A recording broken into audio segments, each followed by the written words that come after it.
Hey, Derek Hagan here, financial therapist, consultant, and speaker. Thanks for joining me for this money health conversation. Today I want to talk about our beliefs, our behaviors, and how we have a tendency to believe and do things and think things that aren't generally in our best interest. And I want to say up front that we don't do this on purpose. This flies under the radar of conscious awareness. But as you'll see by the end of this video, I want to show you that our ability to increase our awareness, to understand that some of us are doing these things, actually all of us are doing these things, but we're all doing them in different ways.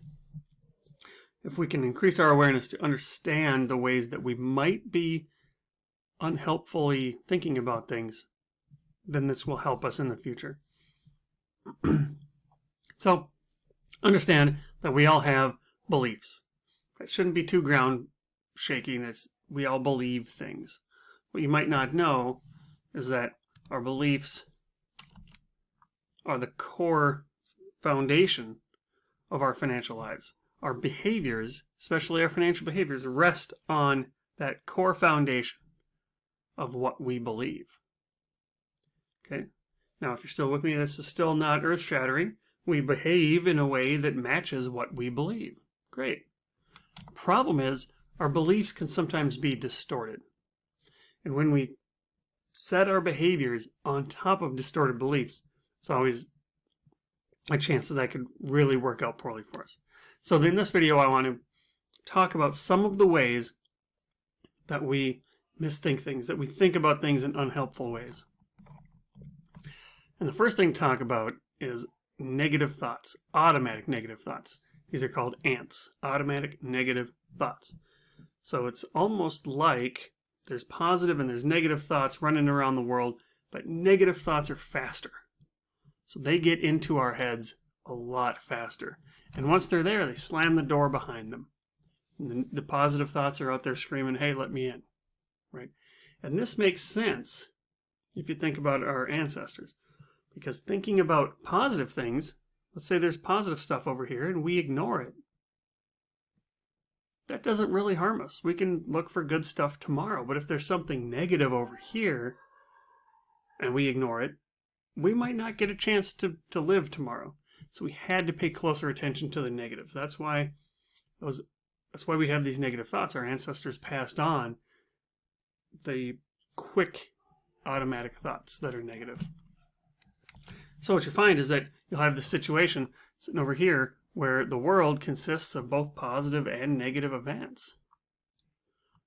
But when we see it, we've got this negative filter right here. And what we perceive is it's all negative. So we can look at both positive and negative in the world and come out on the other end thinking everything is horrible. Related to that is often we have the tendency to maximize the importance of negative events. Right, so something bad happens, and instead of thinking, all right, well, that's bad, maybe there's a lesson in here somewhere, we jump to, this is the worst thing in the world. Oh my gosh, what am I supposed to do? And if you watch the news, this is the news business model, right? Selling panic. So something bad could happen, something bad does happen, and it's the worst thing in the world. Right? I had my card declined. Oh, shoot. This time to panic is what am I supposed to do now? Or I got a bad review at work. Oh my God. I'm probably going to get fired now. Oh my God. So you're panicking. Your anxiety increases. Again, not consciously. We're only trying to increase awareness here. Now the flip side is to minimize the importance of positive events. We might call this confidence, or maybe we're calling this modesty, right? So you contributed something good to the world.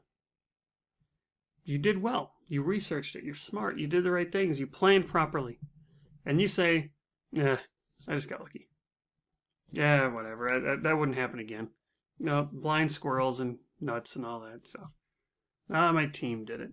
I didn't do anything. That's not helpful. Externalizing the good things that happen to us can be just as bad as taking blame for all the bad stuff that happens to us. So that's another way that we can trip ourselves up. Now we can overgeneralize. So if we make a mistake, this guy over here, oops, made a mistake. This could be, I made a simple mistake when I was managing my money this month. Whoops. Instead of going down this path and saying, all right, what can I learn? How can I figure out a way to not have this happen again? It's all related to those negative thoughts, right? We go here and say, oh, I can't manage money. I'm just not the kind of person that can manage money. I'm just no good at this. Related to that, we've got labeling. So instead of just overgeneralizing, you actually slap a label on it. And now you walk around with that label. Meaning it doesn't matter how many times you perform a task. If it works, that's great. It works, it's great. It works, that's great. And you're in this loop. But the one time it doesn't, oh my God, I suck. I'm a loser. I can't do this. I'm dumb. I'm stupid. Negative labeling isn't helpful to us in our long-term future. All or nothing thinking, this is super easy for us to fall into. This is A or B. This is black or white. This is on or off. This is a Republican or a Democrat. This is yes or no. This is very easy for us to think. But the problem is it leaves no room for middle ground. That the world lives in we live in a world of gray. Actually, we live in a world full of color, so it's even worse than this. We live in a world full of lots of different colors, but at worst, it's grayscale, but we only see black and we only see white. Right? It's only this or this. You're a Republican or a Democrat. And if you are one of these, then you must behave this way. Which leads us into mind reading. Mind reading is our tendency to think that we know what other people are thinking, what's going on in their head based on something they said. Right? You say you're a Republican, therefore you do this. You say you're a Democrat, therefore you do this. Right? This is not helpful because we don't actually know what's going on in people's heads.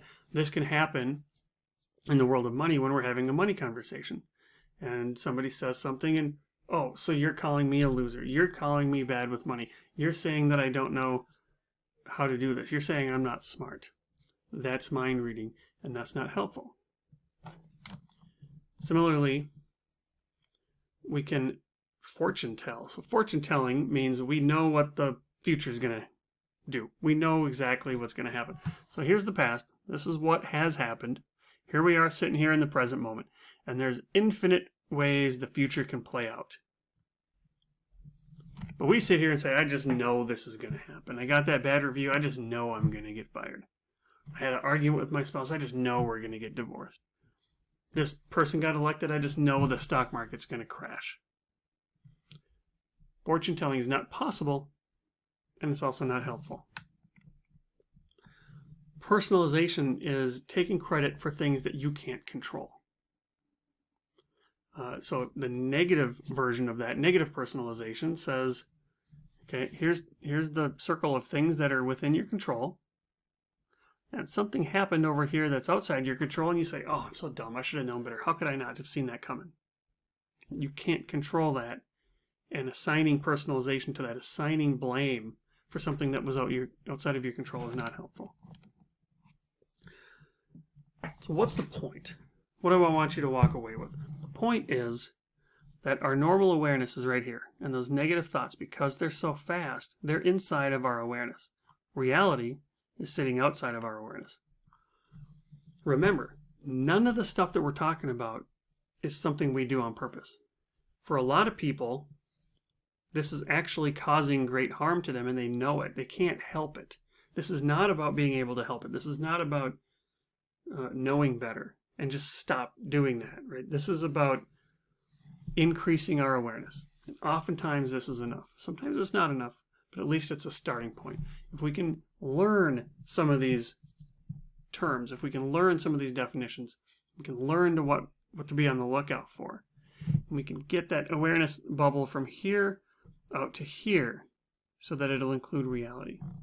And if we do that, oftentimes that'll help us figure out ways that we can think about the world in a more helpful way. right?